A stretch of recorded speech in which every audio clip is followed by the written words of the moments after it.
Hey everybody, Tony D with Hot Take Part 2. This one is about, as I was saying, the other thing I didn't tell you in the whole Wisconsin thing.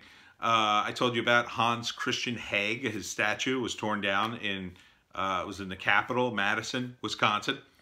Tore it down, threw the head in a river or a lake. Terrible.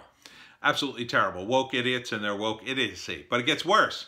I forgot to tell you, there was a state senator, and he was near the scene of one of these mob situations, thought he could take out his phone and take some video of it, and they beat him pretty severely. This is a state senator. You know how much trouble you're in for beating a normal person? You beat up a state senator? Oh boy. Good luck. Good luck having your lawyer negotiate that down to something. Ha ha ha. Yeah. You basically kicked the system in the nads, and now you're in very big trouble. These people are going to jail for a long time. And you've done the exact opposite.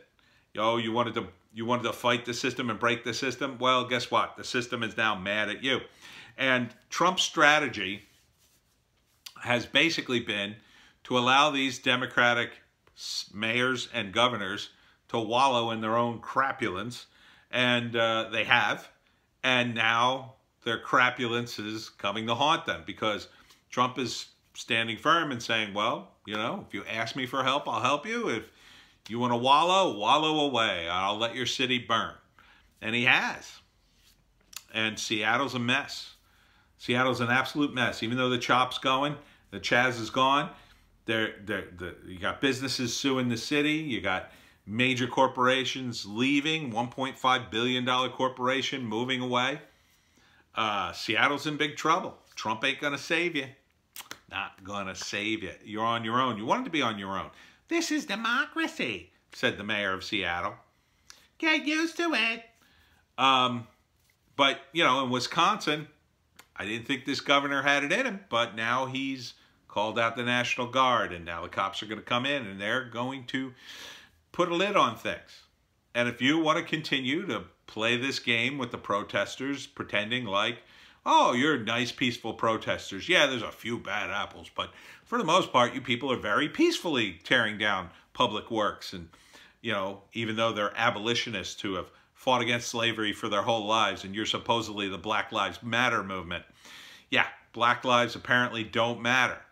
They don't matter to these people. Nothing matters to these people. The only thing that matters is tear down the state. And what was it all for? I can only guess that the Democrats are so myopic, so stupid. They have such tunnel vision. They only have one agenda, and that is get Trump out of office. I mean, they could have just worked with him, right? They could have just worked with him. I mean, do you think Trump would have had any compunction working with Democrats? I mean, really, if they just acted nice? I'm pretty sure they don't. I'm pretty sure they don't. I mean, they could have respectfully disagreed with him.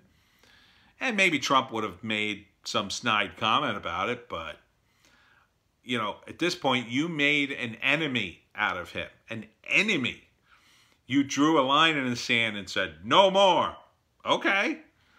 Now you're losing. Now what are you going to do? Oh, you said no more. You said you're not going to ask for help. Well, now you need help. Now you have to ask. Now you're screwed.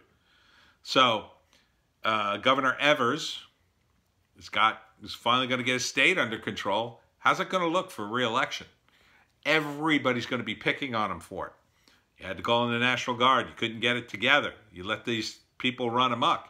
People know that. People know that in Philly. People know that in New York, especially in New York. Los Angeles, all these places, all these Democratic-controlled cities, they know. They know they let the protesters run amok. They didn't support the police.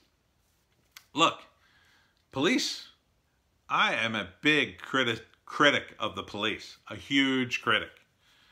But, you know, when there's a riot, when there's a protest, the police are supposed to protect the city.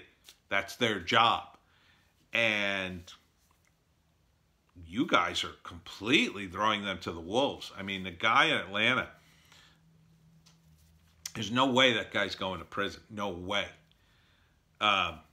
You could riot all you want. They apparently caught Brooks's girlfriend, who allegedly set fire to the Wendy's. She's the woman in the footage. She's probably facing 10 years at least. I mean, that's arson. That is arson. That is a very serious crime. You don't light things on fire, okay? You know, unless you're keeping it real, I guess. Well, keeping it real is going to cost you 10 years of your life probably. And no amount of rioting is going to stop that. The Wendy's Corporation's not going to let that go. The city cannot let it go. They absolutely cannot let you off. You have to go to jail for burning down the Wendy's, or people will be burning down all sorts of things every time there's a problem. You can't live like that.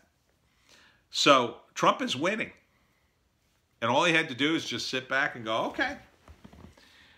Never interfere with your enemy when they're making a mistake. The Democrats have made a serious mistake. They think this is 1952 or something, early 1960s. Here's my theory of why this is happening. The extreme left has this ideology.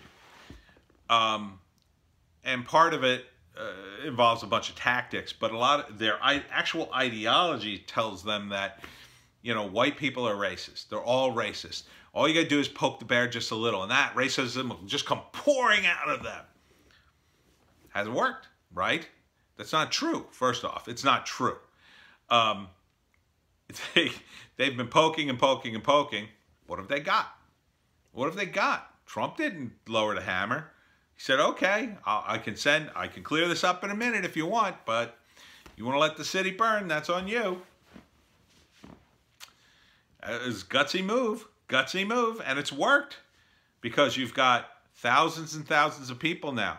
Do they blame Trump? He offered the help. He offered to send in the National Guard to calm things down.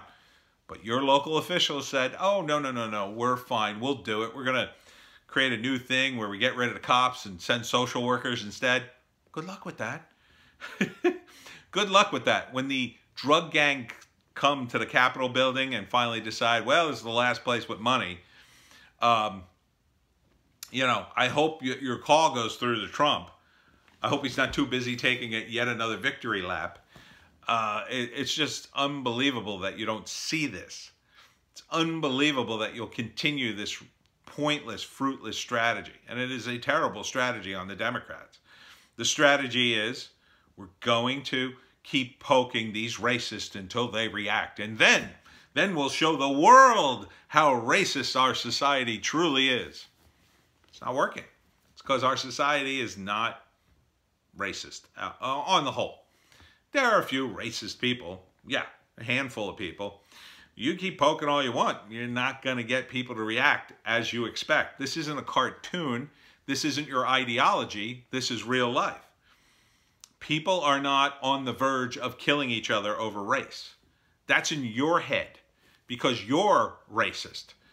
These extreme radicals, these Marxists, they are racist because they see everything through the prism of race. Everything's a race. Everything's about oppression and race, oppression and race. The rest of the world doesn't see it that way. That's you. And your strategy is built on your perception, which is why it keeps failing, which is why it will fail.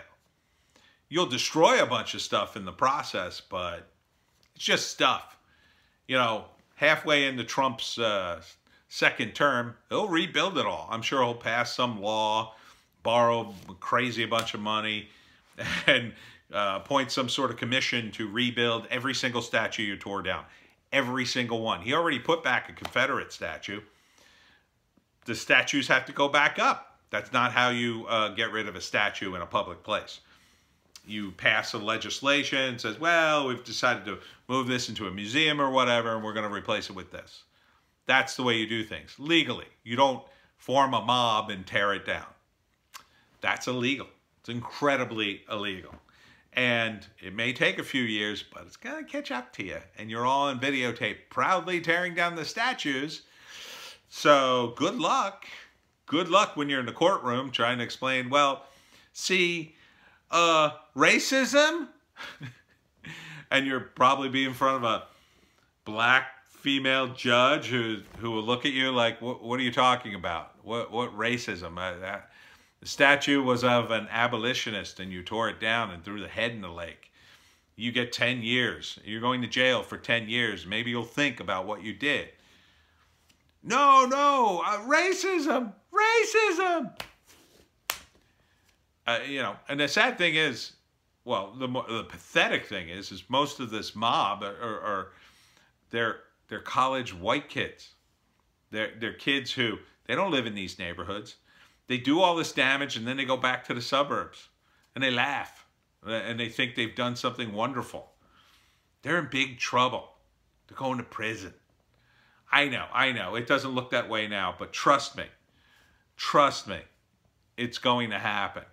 And all they're doing now is every single one of their moves just makes Trump a little bit stronger. I mean, who are you going to vote for, really? Who do you think is going to stop the riots? Who do you think is going to get the economy back in order?